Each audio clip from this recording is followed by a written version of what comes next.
I was living alone at the time in a rental house just outside town.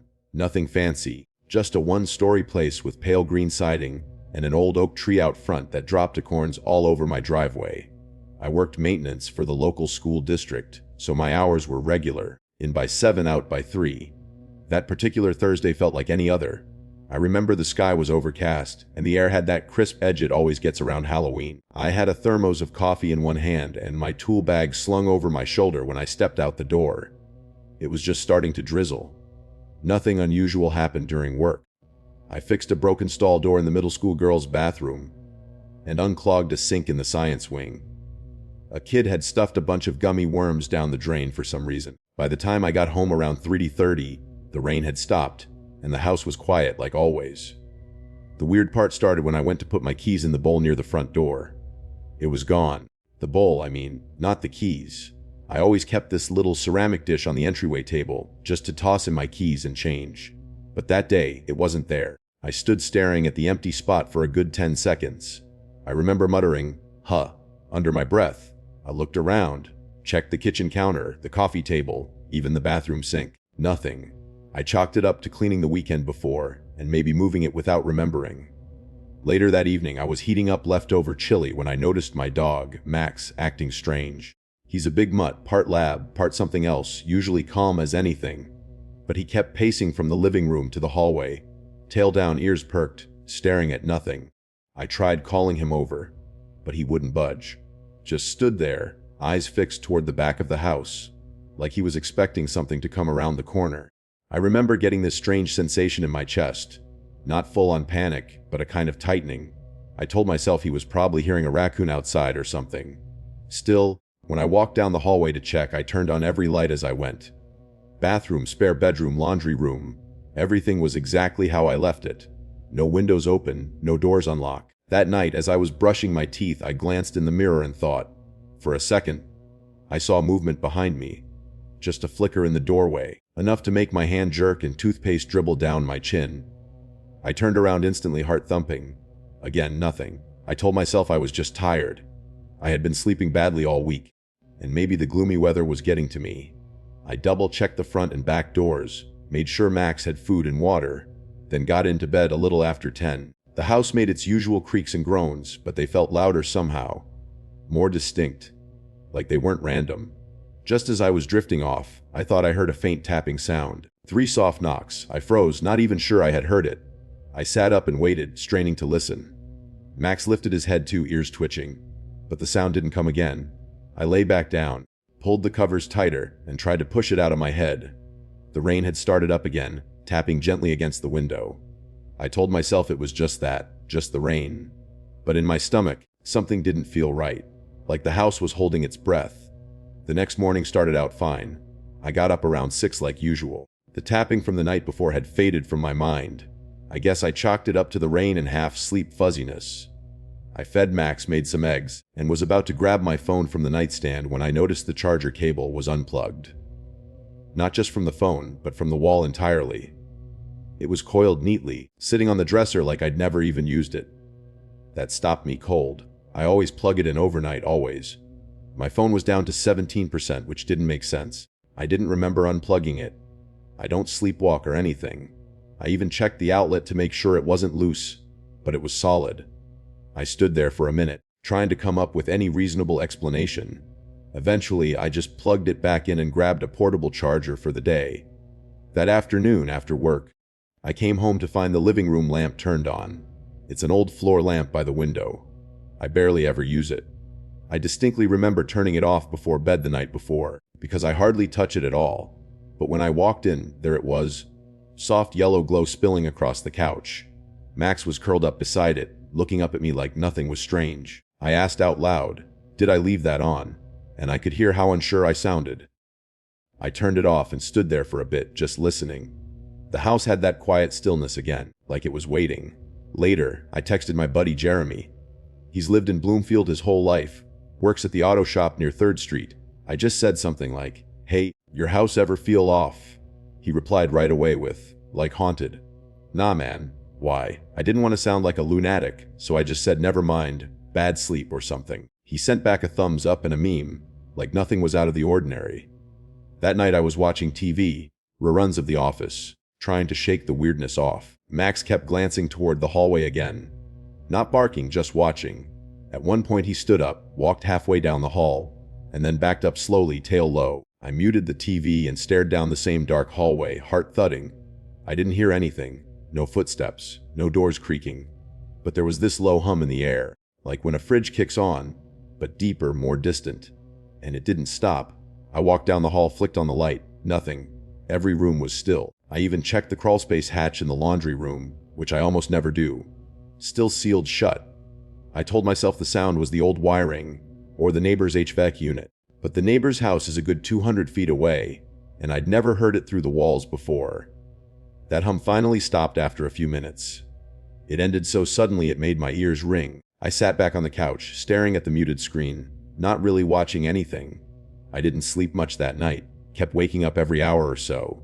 At one point around 3 a.m., I swear I heard faint footsteps in the attic. Just a few, soft, deliberate. I laid there frozen for I don't know how long.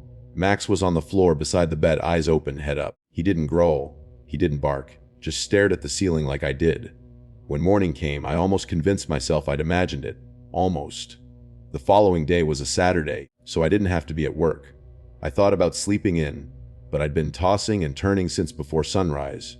Max was restless too, pacing near the bedroom door like he was waiting for someone to knock. I eventually got up around 7, made a pot of coffee, and stood by the kitchen window, staring out at the backyard. There's an old shed back there, weather-beaten, rotted, leftover from whoever owned the place before me. I'd never bothered with it much. The lock was rusted shut, and I had no real reason to open it. But that morning, as I stood there sipping coffee, I swear I saw the door shift, not swing open, just shift.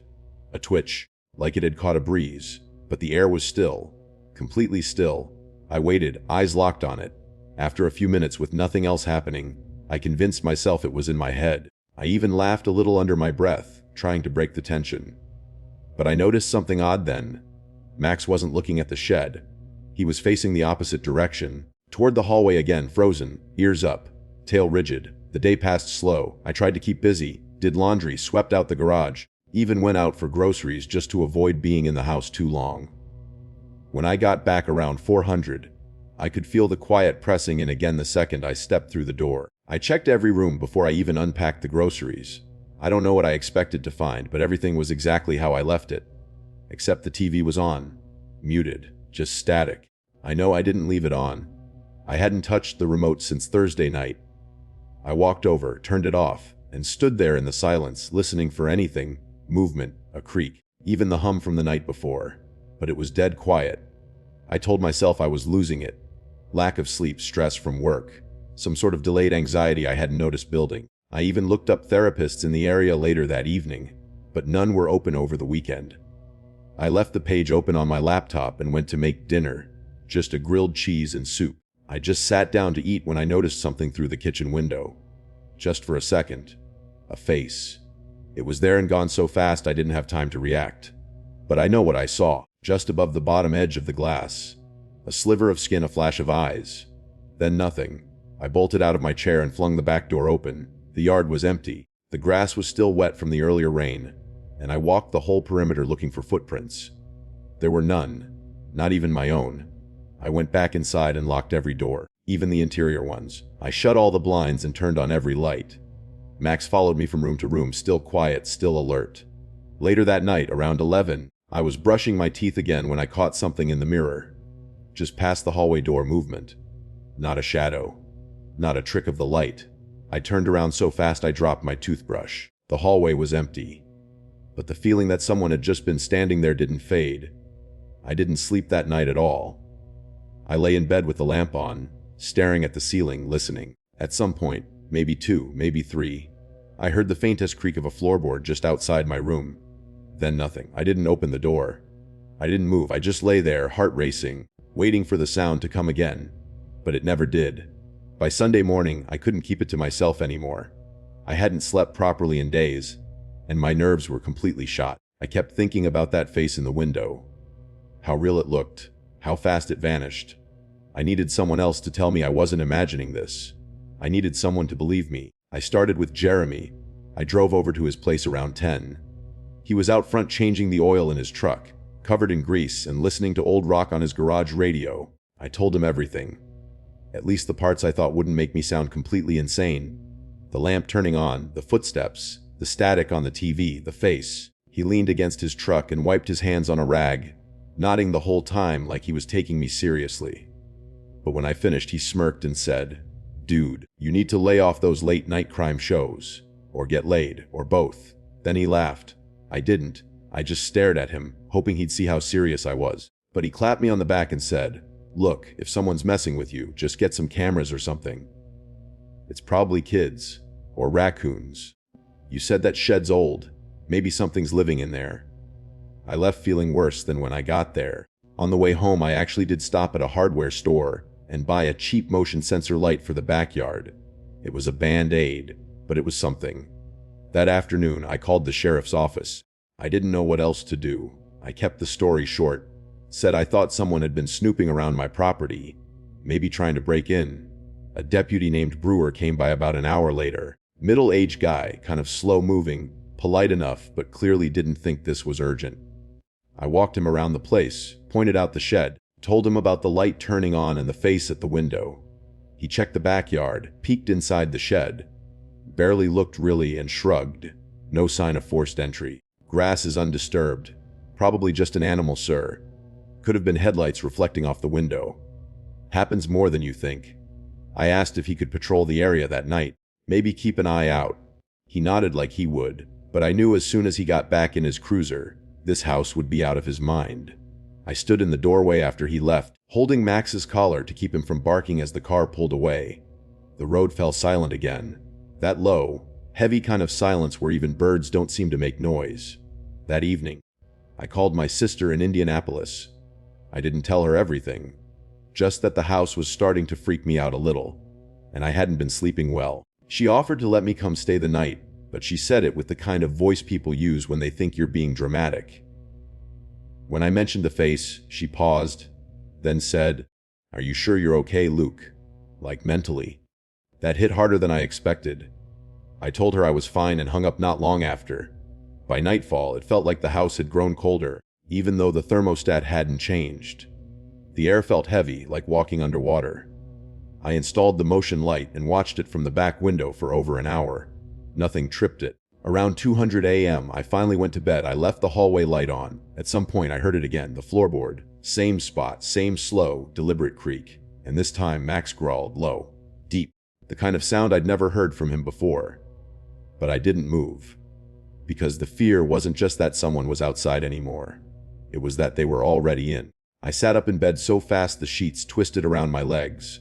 Max was already standing, ears forward, his growl rising in his chest like a warning rumble from deep underground. The hallway light outside the bedroom door flickered. Just once, a quick blink, and then went steady again. I didn't move. I didn't breathe. I just stared at the door, waiting to hear the sound again. But there was nothing. Then Max barked, loud, sharp, and full of panic, and bolted out of the bedroom. I scrambled after him, heart hammering, adrenaline so loud in my head I could barely think. As soon as I stepped into the hallway, every light in the house cut out at once. All of it. Gone. Pitch black. I froze. Couldn't even see my own hands. I called Max's name, but my voice came out like a whisper, too weak. Somewhere down the hall, I heard him barking again, frantic, echoing off the walls. Then something moved. Not Max. Something heavier, slower. It was the kind of movement you don't hear with your ears but feel through the floor. Just a shift of weight, like someone stepping softly, deliberately, closer to the living room. I backed into the wall, hands out, reaching for the light switch, but it didn't respond. I was shaking, sweat pouring down my back even though the house felt freezing. My foot hit something. Max's water bowl, I think. It clattered across the hardwood, and instantly I heard another movement. Faster this time, like it heard me. I turned and ran. I don't even know where I thought I was going. I just wanted out of the hallway, out of that blackness. I nearly tripped over Max. He was back by the front door now, pawing at it, barking wildly. I yanked at the handle, but it wouldn't budge. The deadbolt was unlocked. I know it was. I'd unlocked it earlier. But the door wouldn't open. It was like something was holding it shut from the other side. I tried the side door next. Same thing. Jammed. Max followed me everywhere, never stopping his barking like his throat might tear open. Then the static started. At first I thought it was in my head, but it wasn't. It was the TV. It had come on again by itself in the living room. Same snowy screen, but there was something different this time. The static had rhythm, waves almost like it was pulsing. I walked toward it slowly, hand out like I was pushing through fog. The screen flickered and shifted, and then words appeared. ISEOU. 3 white words burned into the static, and beneath them, just for a second, I saw a reflection. Not mine. Someone behind me. I spun around. Nothing. Empty room. Max whined now. No more barking, just a long, broken whimper, and pressed himself to my leg. I backed away from the TV, eyes darting across the room, into corners, behind furniture. The air felt thick, wrong, like it was being pulled out of the room, like the walls were closing in. Suddenly, footsteps ran through the ceiling above me. Full speed across the attic floorboards, straight overhead. My stomach dropped. I didn't even know anyone could stand up there, it was so narrow. But they were up there, running. And then, they stopped. Directly above me. I grabbed Max and ran back to the bedroom, slamming the door and locking it. I shoved the dresser against it, then sat with my back against the wall, holding Max as tight as I could while he shook in my arms. The whole house was silent now. But I didn't sleep. I didn't even close my eyes. Because just after 4 a.m., something scratched the other side of the bedroom door, slow, long, fingernails or metal, I don't know, just that sound. Scrape, scrape. When the sun finally started creeping through the blinds, it felt like I hadn't blinked in hours. I was still sitting against the wall, legs numb, holding Max like a damn lifeline. My phone had died sometime around 5, but I hadn't moved to charge it. I was too afraid of what I might see or not see. Around 7, I finally worked up the nerve to move the dresser and open the door. There was nothing there. No scratches. No footprints. No sign anyone had been outside the room at all. But the feeling, that sick, charged pressure in the air, had faded. It was like waking up from a nightmare and not knowing what was real. I didn't even bother packing much. Just grabbed my phone charger, some clothes, Max's leash, and got the hell out. I didn't care if people thought I was overreacting. I couldn't stay there another second. I drove straight to my sister's place in Indianapolis. She was surprised to see me, but she didn't ask too many questions. Just let me in, hugged me, made some coffee. I sat on her couch for hours, saying almost nothing, while Max finally dozed off at my feet. That whole day was quiet, comfortably quiet. She put on a movie, made dinner. I showered, shaved, tried to feel human again. I even laughed at one point, something stupid on TV, and for a brief second, I thought maybe I'd imagined all of it, that maybe I'd just cracked from stress and isolation. But later that night, just as we were turning in, Max started pacing again. Not barking, not growling, just pacing in slow, tight circles near the back sliding door. I walked over, thinking maybe he had to go out. But when I pulled the curtain aside and looked through the glass, my breath caught in my throat. There was a handprint, small, smudged, right in the middle of the outside glass. Not mine, not my sister's, and Max was staring right at it, his ears pinned back, the hair along his spine standing on end. We didn't open the door. I didn't sleep much that night either. Whatever was happening, it wasn't the house. It was following me. I ended up staying at my sister's place for nearly a week. She didn't ask many questions after that first night. I think she saw enough in my face, and in Max's behavior, to know something wasn't right. We kept the back door locked, the blinds drawn. No more prints showed up. No more pacing. And slowly, things started to feel normal again. But I still couldn't bring myself to go back home. I thought about selling the place, or maybe just leaving it empty until the spring. Every time I closed my eyes, I saw that message burned into the TV screen. I see you, and the reflection, that face, pale, low in the glass, too low to be standing. I finally went back the following Monday, just to grab the rest of my things and shut the place down for good. Jeremy came with me this time. Thank God. I didn't ask twice. He saw how on edge I was, and I think a part of him finally started to take me seriously. The house was just as I left it, dead quiet. The hallway light was still on, blinking faintly from a dying bulb. Everything felt hollow inside, like the walls were holding their breath. Max wouldn't come in past the front door. He just sat there whining, his tail tucked. We moved through the house fast, packing things into boxes. I didn't even want furniture anymore. I just wanted my clothes, my documents, anything personal. When we got to the attic hatch, I stared at it for a long time. Jeremy asked what I was doing. I said nothing and kept walking. But then, I don't know what came over me. I turned back, dragged a chair under the hatch, Climbed up and pushed it open. I don't know what I expected to see. The attic was cramped, just insulation and beams, but in the far corner, where the footsteps had stopped that night, there was a small cardboard box. Looked old dusty. I crawled over and opened it. Inside were photographs, black and white, dozens of them, all of people. But every one of them had their faces scratched out with something sharp. Deep gouges through the paper. Some were just portraits, family photos maybe. Others were harder to explain. People sleeping, people standing at windows.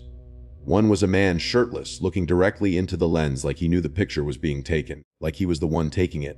At the bottom of the box was a Polaroid. Color. Recent. I picked it up. It was me lying in my bed, asleep. Jeremy called out from downstairs asking if I was okay. I didn't answer. I just stared at the photo, my stomach twisting so hard I thought I'd throw up. I burned the box that night behind the garage. Left the house keys on the kitchen counter the next morning and never went back. I moved to Michigan that fall. Max and I have a small apartment near the lake. Quiet, safe. I sleep with the lights on. Last week, a package showed up at my door. No return address, just a single photo inside. Another Polaroid. This one of me again, standing in my kitchen, taken from outside the window. That last Polaroid sat on my kitchen counter for 3 days before I could even touch it again. I kept telling myself it had to be some twisted joke. Maybe Jeremy, maybe someone from work who'd overheard bits of my story and decided to mess with me. But deep down, I knew better. The photo was too still, too intentional. You could see the faint reflection of a hand in the glass, on the outside. Whoever took it was inches from my window. And the scariest part, I remember that night. I remember making tea, turning to grab honey from the cabinet. The window had been shut, locked. But I never looked outside. I started keeping Max in the bedroom with me again. I bought blackout curtains, installed cameras, cheap ones, motion activated, synced to my phone. The nights since then have been quiet, almost too quiet. No footage, no alerts, no visitors. And yet every night, when I lie in bed, I feel like something is waiting just beyond the curtains. Not watching exactly, waiting, like it knows I'm trying to ignore it. I've written this email 4 times now. I'm not even sure why I'm sending it, or what I think anyone can do. I guess I just need someone else to know what happened. To know I didn't make it all up. I haven't shown anyone the photos. They're still in a shoebox under my bed, wrapped in 2 grocery bags and duct tape.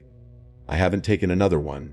I don't even like being in mirrors anymore. Sometimes I wonder if I brought this on myself. If maybe I should have never opened that attic. Or maybe it was always there and I just finally looked directly at it. Anyway, I think I'll be moving again. Maybe out west. Somewhere open, dry. I just want to be somewhere the shadows don't stretch as far. I'll let you know if anything else happens. R. After he sent this email, I replied asking if he was okay. He never answered. The email bounced a few days later.